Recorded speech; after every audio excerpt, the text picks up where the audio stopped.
pessoal? Bom dia. Muito obrigado aí pela presença de todos.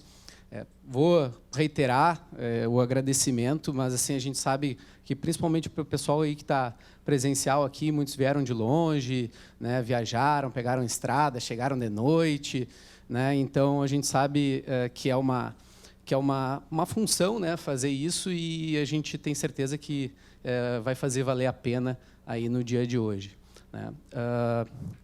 Eu tenho como passar? Obrigado. Valeu.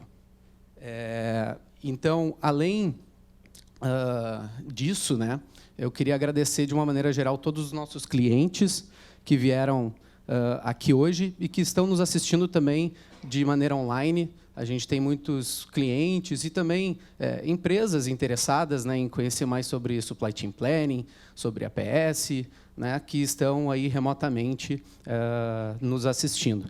A gente está aqui mais ou menos 100 pessoas aqui presencialmente, e a gente está com mais de 500 inscritos também online, né? Então, agradecer a todo mundo aí que também está nos prestigiando aí remotamente. Com certeza vai ser bem proveitoso para todo mundo. Também queria aproveitar para agradecer, né, novamente o pessoal da ANEEL, o pessoal da Fábrica do Futuro aqui, que disponibilizou o espaço, né, para a gente realizar esse evento, e que um espaço muito diferenciado, um espaço muito legal. Eu espero que todo mundo se sinta à vontade aí no dia de hoje, né? Bom, vamos lá. Eu vou começar falando um pouquinho sobre a nossa jornada, né, de maturidade de equipe de PCP, né, de supply chain, dentro das nossas indústrias, rumo, né, à excelência, rumo a se tornar uma empresa best in class, né? Então, nesse sentido, eu vou começar com um pequeno exemplo aqui e uma provocação. A gente olha aqui esses símbolos aqui e, né, já consegue dizer o que é, né, mas não consegue entender qualquer relação com o que a gente está falando aqui, né?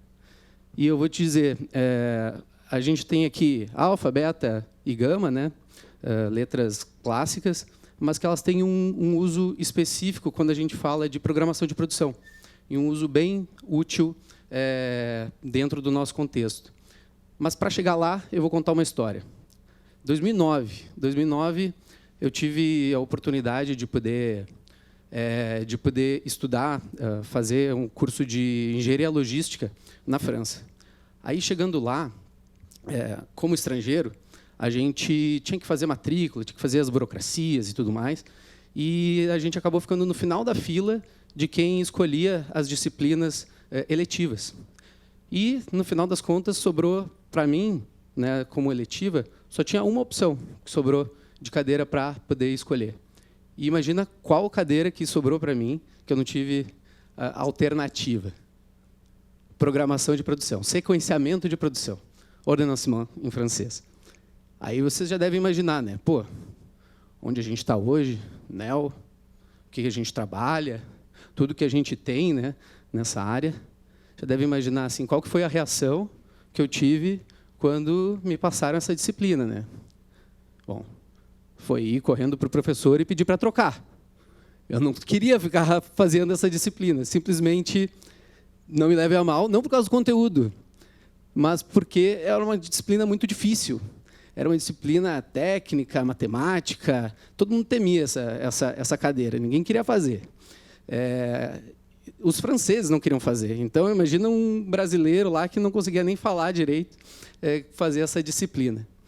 Mas, no final das contas, eu acabei fazendo essa disciplina, né, e acabou sendo muito útil, acabei tendo aprendizados muito interessantes, e um deles foi, basicamente, também entender como que se modela um problema de sequenciamento de produção. E daí, em termos de literatura, a gente modela, usa muito essa classificação de 3 elementos aqui que se chama, que a gente tem o alfa, que é a fábrica, é o nosso sistema produtivo, o beta, que são as nossas operações e condições, né, restrições que a gente tem no nosso sistema, e o gama sendo o objetivo, né? Quais critérios que a gente quer melhorar, né? Então, a gente pode estar querendo reduzir make-span, a gente pode estar querendo reduzir atrasos, né? E assim por diante. Então, a gente tem maneiras de modelar isso matematicamente para entender que tipo de regra, que tipo de heurística é mais interessante para usar em cada caso, né? Bom, terminado isso, com esse conhecimento na bagagem, né, 1 ano e pouco depois, eu fui abordado por aquele sujeito que está lá atrás, o Alexandre.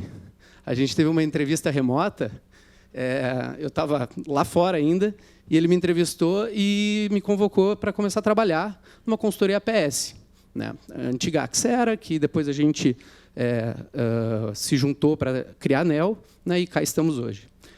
E, então, esse 1 ano e pouco depois, né, a gente começou a trabalhar especificamente com esse assunto, né?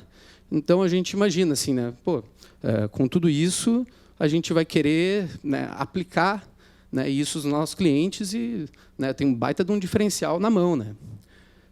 Inclusive, daí, esses tempos, né, uns anos atrás, eu fiz um levantamento de quantos projetos que a gente aplicou essas regras, né, regras de literatura, no nosso contexto de projetos, né, em quantos projetos que a gente conseguiu usar.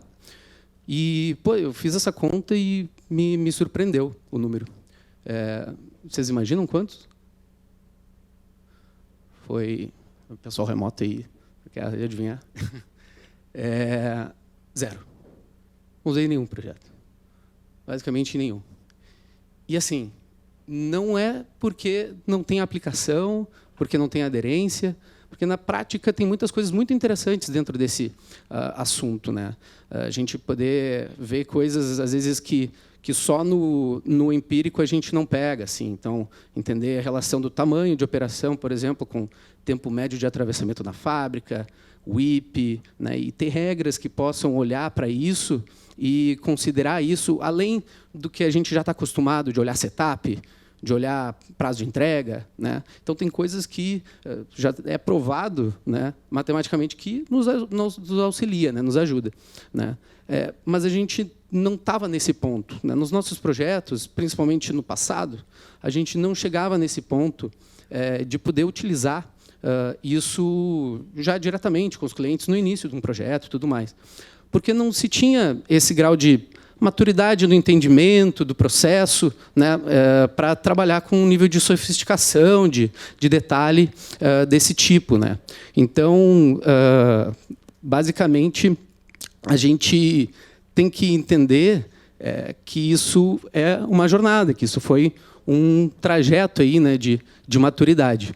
Recentemente, a gente começou a estudar mais isso, começou a aplicar. Inclusive, a gente tem uma regra que o Vitor vai apresentar no meio-dia, que a gente desenvolveu com base em uma série de boas práticas e aprendizados que nós tivemos com os nossos projetos, nossos clientes, e o entendimento disso. Também temos regras com base na literatura, que a gente também está aplicando, está testando, né? Então, a gente agora vem trabalhando bastante sobre isso e viemos trabalhando muito também pela provocação dos nossos clientes, pelo quanto que eles nos puxaram, né, e nos fizeram melhorar cada vez mais a partir do momento que a gente chegou num nível de maturidade bom e eles viram, olha, a gente quer mais, a gente quer melhorar mais, né, e avançaram nesse sentido, né? Então, não é só uma questão também de persistência, né, da gente, né, seguir com isso, mas também de consistência. Então, o quão consistente que a gente é na nossa visão estratégica, né, das nossas ações para poder ter sucesso. E eu acho que isso é vital nessa nossa trajetória de supply chain planning, de APS, a gente ser consistente, a gente não pensar que eu vou fazer um projeto ali, num momento, uma força-tarefa, depois esquece, depois volta, faz outro projeto, esquece. A gente tem que entender que a gente precisa manter o pace sempre para que a gente possa estar sempre adequado, né, e vendo novas oportunidades de melhoria, né? Então, eu tenho que fazer um agradecimento aqui realmente a todos os nossos clientes que nos puxaram nesse sentido, principalmente os clientes mais antigos, né, que a gente passou por isso e que hoje tem resultados magníficos, aí o pessoal vai mostrar, em função justamente dessa consistência, né, dessa estratégia de sempre investir em digitalização, de sempre investir nos nossos projetos, né. E daí agora, imagino que muitos devem perguntar também por onde começar. Tem gente aí que também não fez essa iniciativa, não começou um projeto desses ainda. E aqui eu vou apresentar, basicamente, alguns dos pilares que nós temos dentro de uma metodologia que nós desenvolvemos, que a gente chama de Roadmap Full Potential, que é uma metodologia para entender o quanto que a gente está maduro em diversos aspectos, né, em diversas áreas de conhecimento aqui do PCP, de supply, para traçar a nossa estratégia de melhoria contínua, traçar qual que é o próximo passo, qual que é o outro, qual que é a prioridade no momento, né, entendendo também qual que é a ponta lá, até onde a gente pode chegar a nível de excelência, já que a gente tem vários clientes, vários benchmarkings, e inclusive conhecimento técnico que a gente pode aplicar com os clientes, né.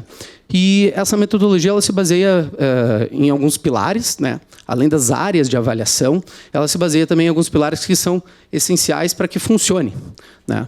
E esses pilares aqui vocês vão ver que são bem tradicionais dentro do que outras metodologias aplicam, né, utilizam, que são pessoas, né, então é essencial, né, para a gente poder desenvolver essas ações. E daí, assim, quando a gente pensa, tá, por onde que eu vou começar a nível de prontidão para começar um projeto APS, um projeto de planejamento, de produção, né? Vai ter, pela tarde, o Arthur vai estar numa mesa redonda aí, online, com o pessoal falando sobre grau de prontidão, né, para os projetos, né? Então, eu não vou dar muito spoiler, mas eu já comento aqui que, em termos de pessoas, se a gente não destacar gerente de projeto, se a gente não tiver um patrocinador oficial, né, que entenda, que não seja só uma pessoa lá que deu um canetaço algum dia, né, que entenda a necessidade desse projeto, a gente não começa com o pé direito, né? Então, é muito importante que a gente tenha isso, assim como key user e facilitadores de TI, que é quem traduz, né, o negócio em sistema, né, e a gente poder dar seguimento. Esse pilar aqui, às vezes, algumas metodologias não olham mais para os outros, né? Mas que é muito importante para a gente entender onde que a gente está agora, para onde que a gente quer chegar, né? E o que a gente quer focar. Porque, em alguns momentos, a gente pode estar começando o projeto querendo focar mais numa melhoria no nosso atendimento, do nosso nível de serviço, né? Em outros momentos, a gente pode ganhar eficiência. E isso vai mudar bastante a estratégia que a gente vai ter no momento de implantação. Porque se a gente quiser olhar para todos os lados ao mesmo tempo, a gente não vai conseguir ter um resultado interessante, né, em todas as áreas, né? Então, isso daí conversa também com processos, né? Então, que é um pilar para a gente entender como que a gente quer definir a operacionalização disso, né? E daí aqui a gente pode ver quando é que a gente vai mexer. Vamos mexer mais na interface com o comercial, porque o foco está lá no nível de serviço, no atendimento, ou vamos focar na eficiência, porque no processo de sequenciamento mesmo, lá nas regras de sequenciamento que a gente quer ganhar eficiência, né? Quais são os processos que a gente vai atuar, porque também a gente vai ter que acionar pessoas dessas outras áreas, né? E, por fim, tecnologia, que é quem vai, né, operacionalizar aquilo que a gente definiu a nível de processo. E eu gosto de comentar aqui que muitas empresas às vezes pensam assim, tecnologia é um meio, né? Não é um fim, e está certo, mas a gente não pode pensar que ela é descolada do processo, que ela tem que ser definida depois. Tem muitas empresas que pensam, olha, eu quero definir meu processo e depois eu vou lá e vou botar a tecnologia em cima. Só que a tecnologia ela muda a maneira como a gente realiza o processo, né? Então, peguem agora o que está acontecendo com o ChatGPT.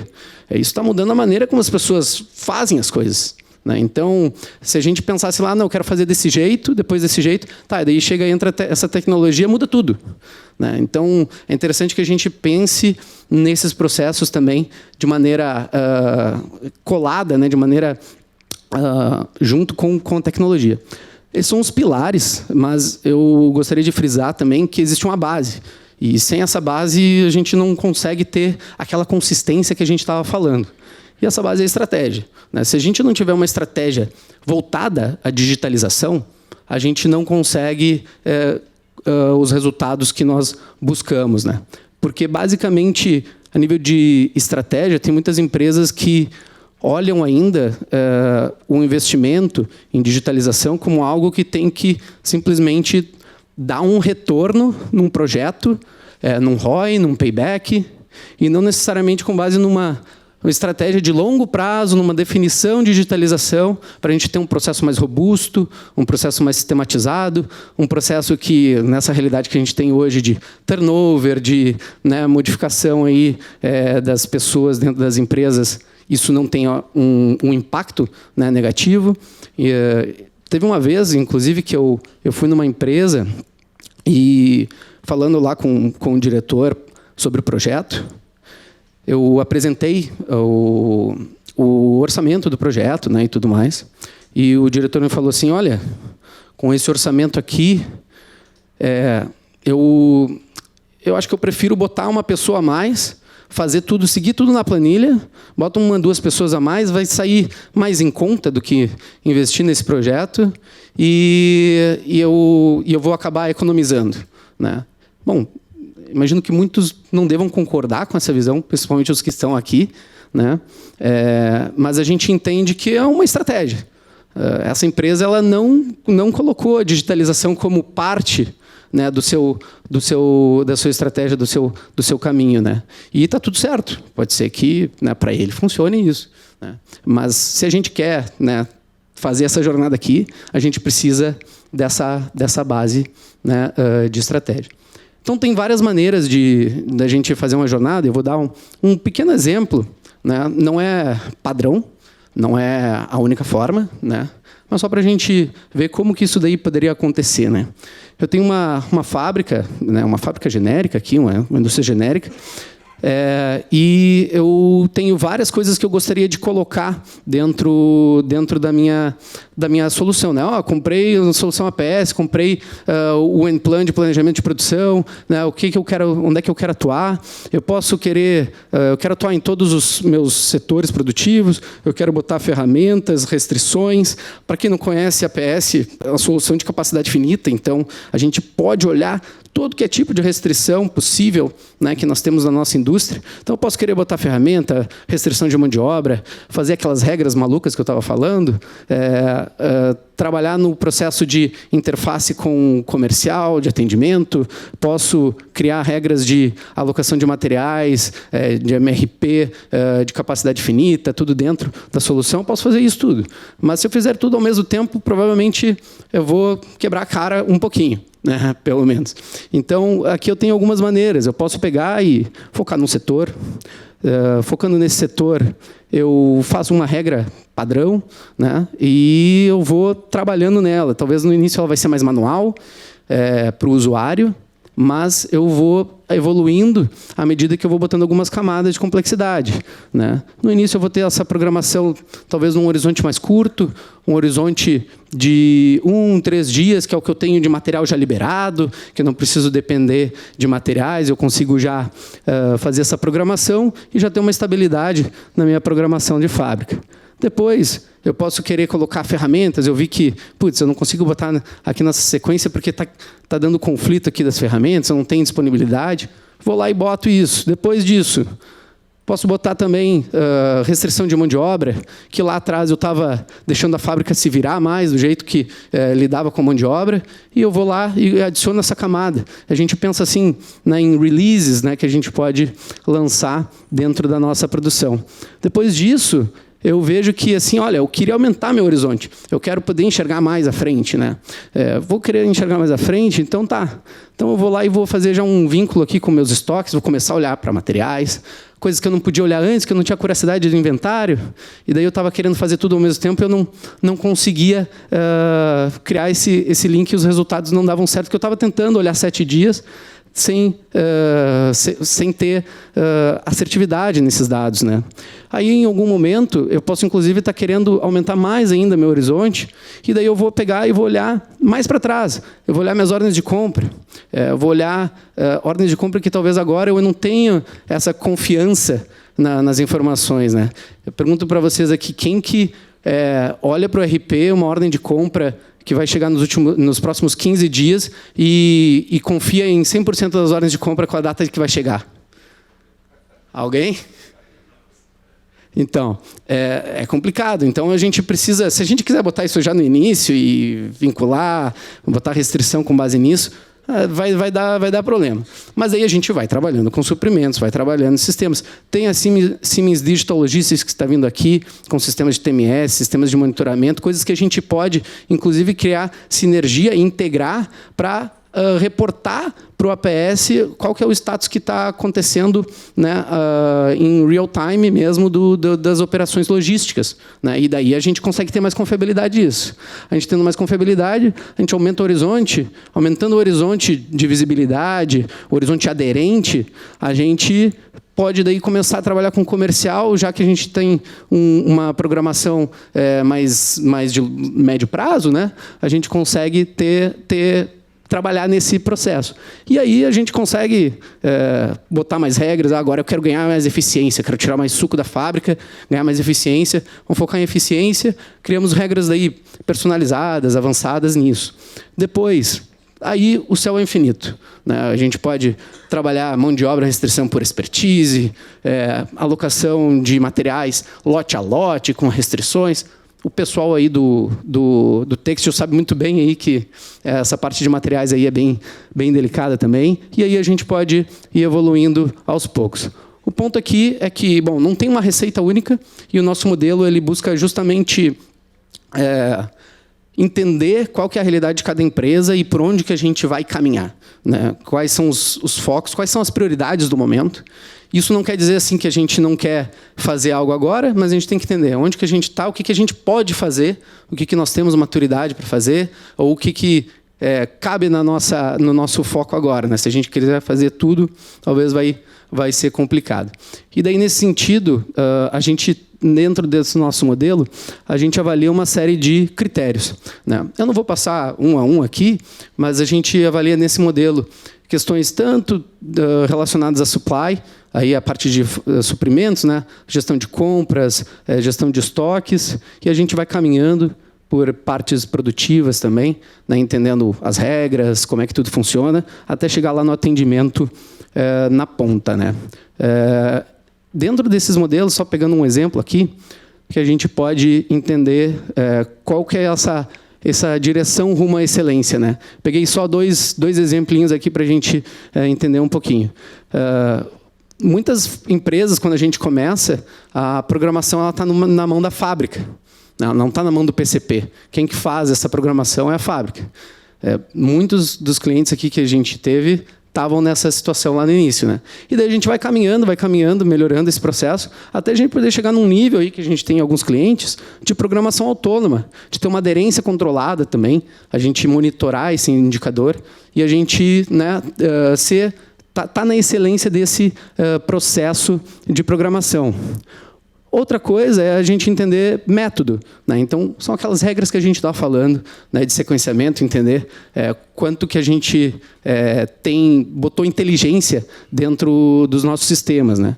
E daí a gente pode vir, desde lá do início, diretriz simplória, assim, comercial grita quem que tem que entregar antes, quem que está mais atrasado, é isso daí que define o pace da fábrica. Muitas vezes é esse o nível 1, né? Depois a gente vai passando. Vou botar mais critérios, eu vou olhar também qual que é a margem, qual que é de repente, o cliente que está ali, para saber quem que tem que atender antes. Depois eu vou botando isso ao longo da programação. Muita gente tem essa dificuldade também de entender que tem coisas que eu boto lá no início da programação como input e tem decisões dinâmicas ao longo da programação, que daí eu posso ir trabalhando nisso. A parte de setups é uma delas, né? Então, a gente consegue colocar vários critérios ao longo da programação. Depois disso, a gente vai botar custos. Vamos botar também integração com PLM, para enxergar questões de ciclo de vida do produto. Vamos melhorando essa maturidade, né, nesse sentido, até chegar num ponto em que eu faço múltiplos cenários automatizados. Eu vou clicar uma vez, ele vai gerar mais de um cenário, e eu vou poder escolher qual que é mais adequado para aquele meu momento, para aquela unidade, né, e assim por diante. Então, eu tenho várias possibilidades aqui de avançar, né? Em cada um desses pontos aqui, dessas áreas, a gente tem essa avaliação. É um modelo que a gente vem construindo, que certamente tem muito a aprimorar também, né? A amadurecer, né? Mas que a gente vem trabalhando para justamente ajudar os nossos clientes nessa trajetória, né? E para encerrar, como dicas finais aí, eu vou só fazer alguns comentários. Principalmente quem está pensando em começar, né? Comece pelos processos mais estáveis, né? Acho que isso é interessante para que a gente possa ganhar tração. Quando a gente fala lá gestão de mudanças, é interessante que a gente possa ter vitórias curtas, né? Quick wins, né? Então, a gente entender assim, qual que é o processo que eu consigo virar ele mais facilmente para que isso motive os próximos, né? Então, às vezes é o início da cadeia, às vezes é onde eu tenho um pulmão, eu tenho um estoque, ou eu tenho um maior tempo de ciclo, né? Então eu tenho mais tempo, não fico trocando as ordens toda hora, então não é tão nervoso essa parte da produção, né? Então isso é uma dica interessante assim para se começar. Não tente criar regras demais, né? Pensando no ideal final, né? Às vezes é interessante a gente pensar assim, tá, como que eu automatizo, deixo mais ágil aquilo que eu já faço e eu sei que está certo, né? Também não quero automatizar uma coisa errada, né? Mas que eu sei que está certo, e eu vou em uma pitada, vou em um incremento, né? Porque se a gente muda tudo do nada, fica difícil daí de compreender qual que é esse novo processo, e daí fica difícil do pessoal aceitar, né? Porque a gente não entende, a gente não consegue aceitar o que a gente não compreende, né? Da natureza humana. Então, essa é uma outra coisa, assim, a gente ir passando, né, em doses essas melhorias. Também não querer aumentar a visibilidade sem ganhar aderência antes. Então, a gente ir ganhando consistência, aderência naquilo que a gente está programando, previsto versus realizado, né? Com base nisso, a gente vai aumentando esse horizonte, vai dando mais visibilidade na nossa cadeia de suprimentos.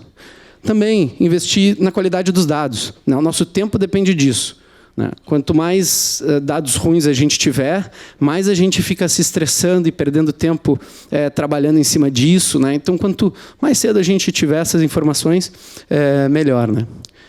E, por fim, conte com um ótimo parceiro, né? Porque, como qualquer relacionamento de longo prazo, a gente tem aqui clientes aí que a gente tem relação aí há mais de 10 anos, a gente precisa contar com um parceiro bom.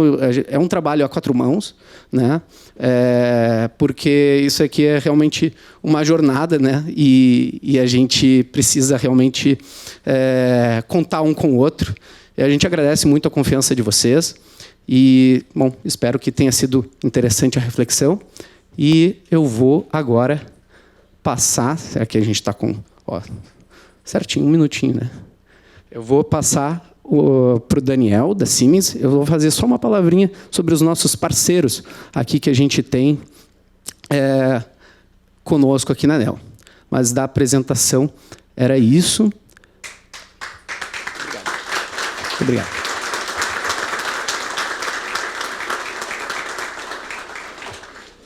Às vezes fica aquela coisa, tá, e agora a palma não é... Como é que vai ser? Mas... Boa, boa. Obrigado, Laís. Então, Só para fazer um comentário, um agradecimento aqui também aos nossos parceiros que estão aqui. Eu não sei se pode voltar ali. Aí. A Produtari, que vai estar aqui ao longo do nosso dia, parceiro nosso de consultoria, muito forte aí, em encontrar diferenciais competitivos, aí, né, desenvolver diferenciais competitivos dentro das indústrias. Trabalham aí há mais de 27 anos. Aí. A gente vai estar aí com o Ivan, o Junico e o Yuri também ao longo do dia de hoje. Falem com eles. Eles têm soluções aí bem interessantes. Vão estar também numa mesa redonda. Temos também a Planera, que vai estar aqui com o Diego. Ele deve estar chegando, está vindo do Rio. E eles são especialistas em S&OP, alguns até são clientes deles também. Trabalham fortemente aí com essa área e são muito bons, principalmente a parte de planejamento de demanda, né, forecast e tudo mais, são muito bons nisso e são parceiros nossos também. E, por último, também a Aprix. A Aprix, que trabalha com inteligência artificial para precificação, né? Eles já estão até expandindo mais esse leque aí, né, de soluções. O Bernardo está aqui conosco para falar com o pessoal. Quem tiver interesse também nisso, por favor, fale com ele. Ele vai estar aqui ao longo do dia. E é uma empresa realmente muito legal. Ela saiu também da URGS, lá, assim como a ANEEL, nesses últimos anos. Eles têm soluções para gestão e otimização de preços na indústria através de inteligência artificial, né, em serviços SaaS, com vários clientes aí bem interessantes, né? Então, o Bernardo vai estar aqui e eu recomendo que vocês falem com eles, porque eles são realmente muito bons nesse assunto de precificação. Tá bom, pessoal? Vou fazer um agradecimento aí a todos.